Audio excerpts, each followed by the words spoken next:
Cayetano is recognized. Yes, thank you, Madam President.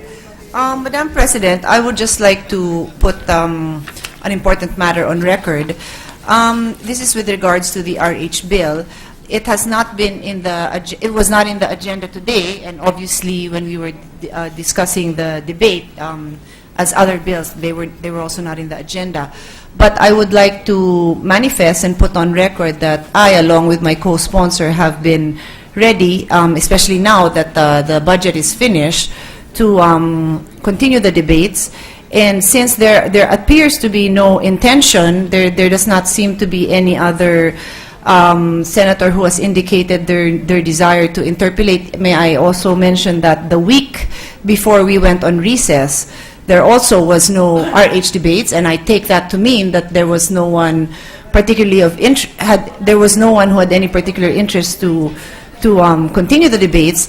We will be moving for the termination of the period of interpellation and to move on to the period of amendments. Having said that, the reason why I bring this up is because if there still are any parties who are interested in debating, I again am making it known that we are ready, we have been available, and we would like to spend more time for those who want to. But Mr. President, if there is no one, as I have said, it appears to be there are no other persons interested unless the intention is to delay and not to take it up, then I think the records will bear me out that, as I said, the week before we went on recess, and even today there is no, there has been no other manifestations of those who want to interpolate. So I just put that on record, Mr. President, so that at the proper time we will move for the period of interpolation to be terminated. Thank you. The manifestation of a senator from Taguig and Pateros is noted. May we hear from the Majority Leader? Yes.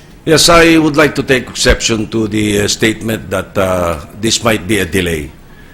Madam President, your chairman of Committee on Rules does not interfere with the desires of the different committee chairmen. So I hope that they respect the chairman of the Committee on Rules when he so decides on any matter concerning what is best for the interest of the Senate. Now, I take exception to the fact that they mentioned the word delay, because if I only wanted to delay the RH bill, all I have to do is not calendar it, even for calendar for ordinary business or the calendar for special orders, Madam President. But I did. As a matter of fact, I started interpellation, even because, and only because the other members of the Senate are not ready to interpellate, but they have made reservations. The presiding officer herself has made reservations to interpellate. Senator Lacson has made May we hear the names of the persons who are scheduled to interpellate according to order of reservation? Yes, according that to would be order of helpful, reservation, Madam President, Soto, Enrile, Lacson, Recto first before Lacson, Legarda, Revilla, Lapid again. Mr. President, if I may, I have talked to these persons, and Senator Lacson, Senator Osmeña have said that they have already interpolated and they are done. Just for the record. No, I just talked to Senator Lacson a while ago, Madam President. Okay, then no problem, Mr. President. We are happy. Like I said, we are happy to accept. This was simply a manifestation to indicate that we are willing and ready, and to also indicate that in the last week prior to the recess, we were ready, and it was not calendared, not because there was an intent. Well, it's not the fault of the chairman of the Committee on Rules. Mr. It's the other senators who are not ready. No one ready. is putting anyone at fault. Mr. President, all we are saying... As I said, I take exception to the use of the word delayed. And I have the floor, Madam President. Let me finish with what by I'm all explaining. means, I apologize for that. I was just trying to clarify. Yeah, that's why, as I'm saying, these are the names of those who have manifested to interpolate. Some of them have said they will interpolate. Trying to clarify. Yeah, that's why, as I'm saying, these are the names of those who have manifested to interpolate. Some of them have said they will interpolate next after the budget.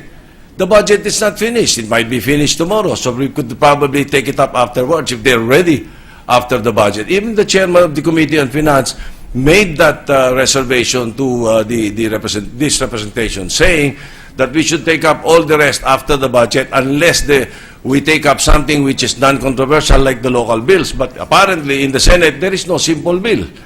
We had to interpolate even the local bills.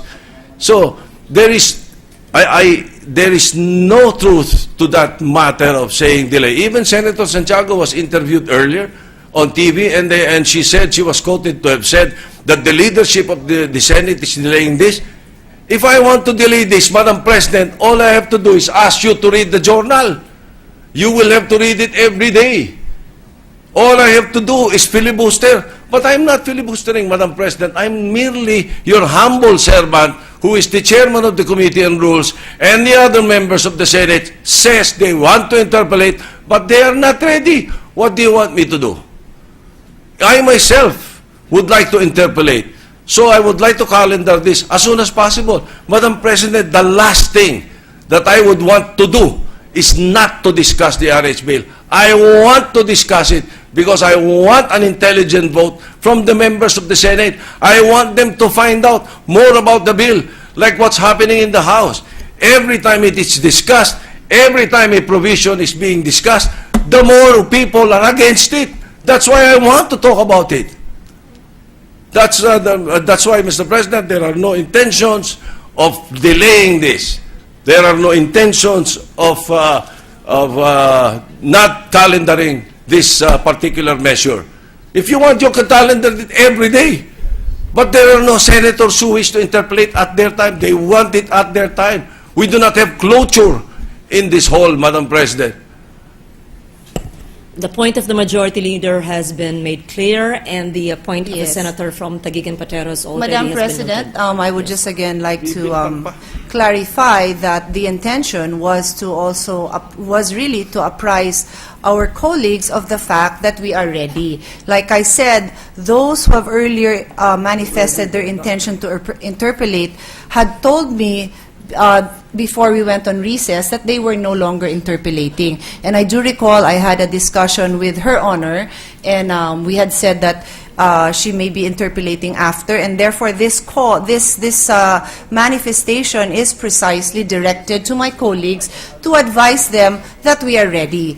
And in fact, as we honor the agreement that we would not be conducting any interpolations during the budget session. In fact, during times like this, today and tomorrow, if there are no budget debates going on, then this is the perfect time, Madam President, to conduct the debates. And although we agree that the Senate does not, practice the system of cloture, we do have a reasonableness. I think we are very honorable people, and we respect, that everybody has their work cut out for them, and this is an important measure, and that is why, as the sponsor of the measure, I make myself available, and I am not going to, say that up to midnight we will debate. I will not even say that. I'm just making a statement that if there are 2 or 3 of my colleagues who would like to debate, then we will be ready. And if we notice that there is no one manifesting their intention to debate, then I think it is only fair, in the same way that we wait, then it is also fair that we are also allowed to move on, Madam President. That is the only point that I'm trying to make. And that's why I specifically indicated in the week before we went into recess, there was no one. And in as much that we give people their time, that they can interpolate when it is convenient for them, we respect that. If they have an appointment outside of session, if they have other committee hearings that are important, we respect that. But the bill has been pending for months, and I think we are also entitled to our due respect that within a reasonable amount of time, makahanap naman po sila ng oras na mag-interpolate kung talaga namang mahalaga itong bill para sa kanila, whether it is to oppose, to support, or to clarify. So that's the only point, Madam President. Thank you. I thank Her Honor, and I thank Her Honor for this. Thank you. The Chair believes that the positions of both Senators Soto and Cayetano are actually not contrary. In fact, the position of Senator Cayetano was made to clarify, and indeed the Majority Leader had clarified that there are still senators who are scheduled to interpolate. With that, I believe that the issue has been solved. Thank you, Madam President. I agree with what you said, except that we do not want to hear the words like intention or delay, any intention to delay. So I move that we proceed with the Chair additional believes perhaps there was reference. no malice. It was just in a matter of communicating with each other. We believe perhaps that issue has been closed now. Mr. and- President, just to clarify, there was no intention to indicate that there is in fact delay. What I think I said, what I intended to say, and you can check the record, is I certainly hope that this is not intended to delay. I use that word because that would be my impression if no one is interpolating, but then we are not able to move forward. And since His Honor, and I have never indicated that His Honor, the Majority Floor Leader himself, has refused to calendar. I never said anything like that. So all I was saying is that we are ready. There is this there are supposedly names being floated who will interpolate, but I am not aware. And now that we are all aware, I think this will be put to rest because we have put on record that we need to know who wants to interpolate, and then I can do my own follow-up with them and find out, what are their what timelines they have in mind. But again, I will reiterate that our objective is to move forward. Thank you, Madam President. Thank you, Madam President. You will have to understand and you will have to forgive the majority leader. But aside from the hearing those words, I was informed that the other co-sponsor said, officers of the Senate are causing the delay in the passage of the RH bill. So I was not too pleased hearing those words here in the hall. I would have allowed it outside, Madam President. But anyway, unfortunately, the person being quoted is not present in plenary today. Yes, I move to we proceed with the second additional reference of business, Madam President.